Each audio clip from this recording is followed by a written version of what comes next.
¿Alguna película de la historia del cine argentino que nos haya llenado y nos siga llenando 35 años después de tantas frases para nuestro vocabulario como Esperando la carroza? Es como una pregunta difícil, Ariel, y ya estamos escuchando la cortina. Refiere justamente, como lo decís, a Esperando la carroza, una película que se estrenó en 1985, justamente un 6 de mayo, que en su momento la crítica la destrozó, pero fue adoptada por todos los argentinos. Con Antonio Gasalla, con Luis Brandoni, con China Zorrilla, con Enrique Pinti, con estos recuerdos. Qué elencos, ¿eh? Oído. Ay, Dios, que no haya oído. Hola. No. O yo. ¡Qué criatura estúpida! ¡Mamá! Dice doña Elisa que nos vayamos todos a la mierda. ¡Minusválida mental!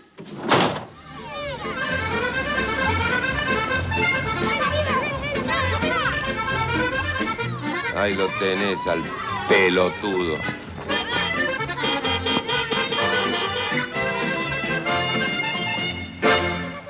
¿A mí? Qué miseria, chico. Qué miseria. ¿Sabe lo que tenían para comer? Empanadas. 3. Me partieron el alma. 3 empanadas que le sobraron de ayer para 2 personas. Dios mío, qué poco se puede hacer por la gente. Y sí. Lo único que se puede hacer es no pensar, porque si no... No pensar. Felipe, habla Sergio. ¿Qué Sergio? ¿Qué primo? ¿Qué mamá? ¿O qué tía? Acá no tenemos ninguna tía. ¿Quién habla? Sergio. ¿Cuál es el mejor ¿Conocí algo, Sergio? que en el mundo conocí? ¡Mamá! ¿Conocí a algún Sergio, vos? ¿Quién no conoce a algún Sergio? Que es una verdad No quiero ver innegable. Sergio, el hijo de Cora. Pero ¿por qué no me dijiste que era el hijo de Cora? Como el amor de madre, otro en el mundo no habrá. ¿Y quién no ha tenido un caso de tantos que se han visto? ¿Quién no ha tenido un rato de Esperando la carroza alguna vez en sus familias, no? Vamos a saludar a alguien que para nosotros siempre es un gusto presentarlo y nos viene bárbaro la efeméride de los 35 años para tenerlo un rato. ¿Qué primo? ¿Qué mamá? ¿Qué tío? Hola, Enrique Pinti, buenas noches. Hola, buenas noches. Yo, mira, cada vez que la vuelvo a ver o cada vez que la vuelvo a escuchar o como sea, me vuelvo a reír. Es algo impresionante. Por eso entiendo perfectamente el fenómeno que ha pasado. Porque a veces uno hace cosas o interviene en algunas cosas que tienen una trascendencia y uno dice, bueno, qué sé yo, no sé por qué.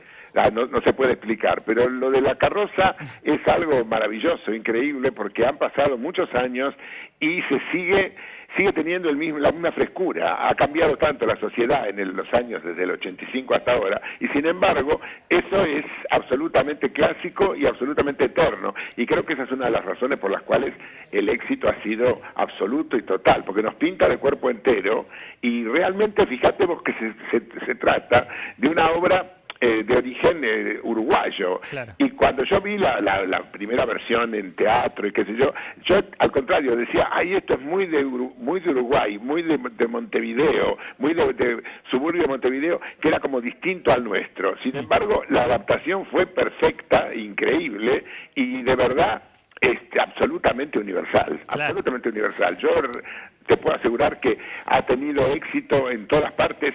Éxito quiero decir, no éxito comercial quizá, pero difusión. Yo una vez estaba en Madrid de vacaciones y entré a una discoteca, ¿no es cierto?, con un grupo de amigos, qué sé yo, y me acerco a la barra que tenía unos bartenders que eran cubanos, atendiendo a la gente. Entonces yo paso entre medio de toda la gente y le digo al bartender, le digo, ¿me pones un gin tonic, por favor?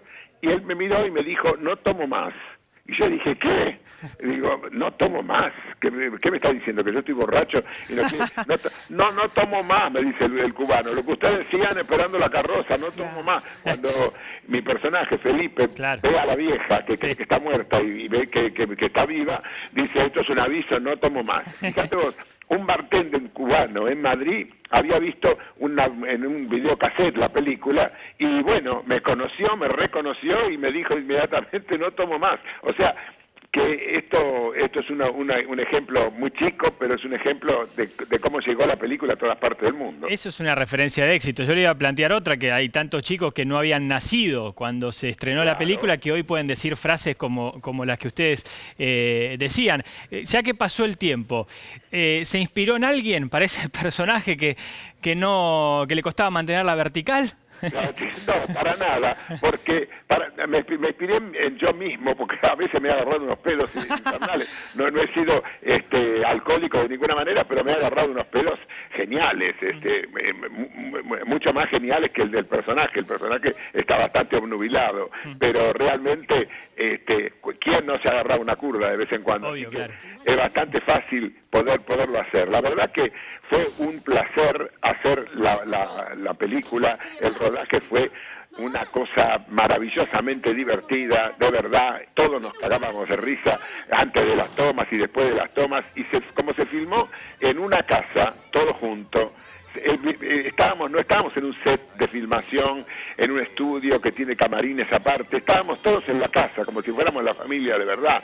Y cuando había descanso entre toma y toma, nos acostábamos ahí en la única cama que había, por ejemplo, ¿no es cierto? Para tirarse un rato a la siesta, usábamos las mecedoras, usábamos todo, oíamos los ladridos de los perros que nos cagaban la filmación porque había que parar la toma, porque había mucho perro ladrando afuera. Era fantástico, nos divertimos muchísimo. Enrique, ¿cómo estás? Desde tu visión, sos un capocómico de nuestro país, un gran referente de nuestra cultura. Primero preguntarte algo específicamente relacionado con la película. ¿Por qué crees que se reunió esos condimentos o esas particularidades y que supo capitalizar muy bien el gran Alejandro Doria, que hizo que luego se convirtiera en una película de culto? Eso por un lado. Y segundo, ¿qué marcó en tu profesión, en tu carrera? ¿Fue como una bisagra esta película porque eres un referente, como te decía, de nuestra cultura, un gran capocómico? Mira, en principio creo que la primera pregunta es bastante fácil de contestar. Si uno supiera antes de hacer un proyecto que va a tener esta trascendencia y esta perdurabilidad, sería todo fácil, ¿no es cierto? No es tan fácil, pero una vez que ya está hecho, vos podés analizar los motivos por el cual ha tenido tanta penetración, porque creo que es un clásico porque tomó elementos clásicos, tanto el texto de Jacobo Lancer como la manera en la que la dirigió Alejandro Doria, y casi todos los integrantes del elenco teníamos una gran práctica en el sainete o en el grotesco, que son típicamente rioplatenses. Entonces, esa cosa de mezclar la tragedia con la comedia, la carcajada con la desesperación, la compasión y sobre todo la fidelidad en cuanto a la manera de proceder los personajes, pero en forma exagerada, porque el sainete lo que tiene es que exagera ciertas cosas que son clásicas del cotidiano, pero esto lo exagera. Y tanto China Zorrilla como Juan Manuel Tenuta, como Julio de Gracia, como Antonio Gasalla, como Luis Randoni, como la Betiana Blum, como yo, como Andrea Tenuta, teníamos ya en esa época mucho tránsito, claro, por todos los géneros teatrales y sobre todo por el género de la comedia, de la caricatura, y sabían perfectamente cómo hacerlo. Entonces fue un excelente casting el que hizo Doria, claro, para ponernos a toda la gente que estábamos cancheros en ese tipo de cosas. Yo creo que es una de las razones por las cuales nos representa tanto y también. Y para mí no fue una bisagra, pero fue una alegría enorme y maravillosa, porque yo siempre quise hacer cine y el cine no me llamó muchas veces para trabajar. Yo realmente, lo mío ha sido siempre el teatro y fundamentalmente el humor en el teatro, pero yo siempre quise trabajar en cine y hacer ficción. Muy esporádicamente lo pude hacer, pero Esperando la carroza era un papel muy pequeño el que yo tenía, pero yo realmente le pedí a Doria que quería trabajar. Yo en aquel momento estaba trabajando junto con Antonio Gasalla haciendo los libretos para el teatro, como coautor y qué sé yo, y entonces cuando me enteré que Antonio iba a ser la abuela, que se había fundamentalmente está en la obra, pero nosotros nos basamos, Doria lo quiso llamar Antonio, casualmente porque lo había visto en el sketch que hacía en el espectáculo del Maipo, que coescribimos junto con Antonio, que la vieja nace en un pedazo de uno de los espectáculos de Antonio en el Maipo. Y cuando lo vio, dijo no, porque primero iba a ser una actriz, y después cuando vio a Antonio en esa caracterización de la abuela, que aunque todavía la sigue haciendo en la actualidad, muchos de los bocadillos de la abuela se sacaron de aquel sketch. Entonces realmente yo, como estaba muy metido en el proyecto también, le dije a Antonio, no hay un papel, no habrá un papel para mí, que sea el otro, dice, y ya están todos cubiertos. Entonces yo hablé con Doria, y Doria me dijo, yo te voy a inventar un personaje, porque el personaje de Felipe no estaba, se sentía que se hablaba por teléfono, pero no andaba. La vieja sí, pero Felipe no existía. Y Doria dijo, yo te voy a hacer una escena o dos escenas para ser el borracho de la familia, que siempre se nombra pero no aparece. Así que para mí fue una oportunidad enorme. No llegó a ser una bisagra porque el papel no era fundamental, pero para mí fue un placer enorme. Enrique, siempre es un gusto escucharlo en un momento que es bravo para ustedes, para los actores, sobre todo para aquellos actores que sienten la pasión por el teatro, ¿no? Con el público cercano, que nunca lo van a reemplazar por un teatro virtual, teatro por streaming, porque es otra cosa. Bueno, en este momento bravo no solamente nos quedan los artistas, sino que también nos quedan los recuerdos y los archivos. Gracias por este rato. Por favor, muchísimas gracias por haber llamado y ojalá que esta situación la podamos resolver de alguna manera para que los actores no se queden todos sin laburo tanto tiempo. Claro que Gracias, sí, claro que sí, el Enrique. deseo de todos. Muchas gracias, un beso. A usted, Enrique Pinti. Qué placer escucharlos, ¿no? Y hay algo para cerrar, ya nos tenemos que pasar a otra cosa, pero deja un mensaje al final la película y el homenaje a los adultos mayores. Sí. Simplemente les dejo eso en este gran momento, o en este momento, mejor dicho, difícil que estamos atravesando, ¿no? Con esa Tenerlos música. en cuenta. Y con esta música nos vamos. Nos vamos. Al corte. Por supuesto.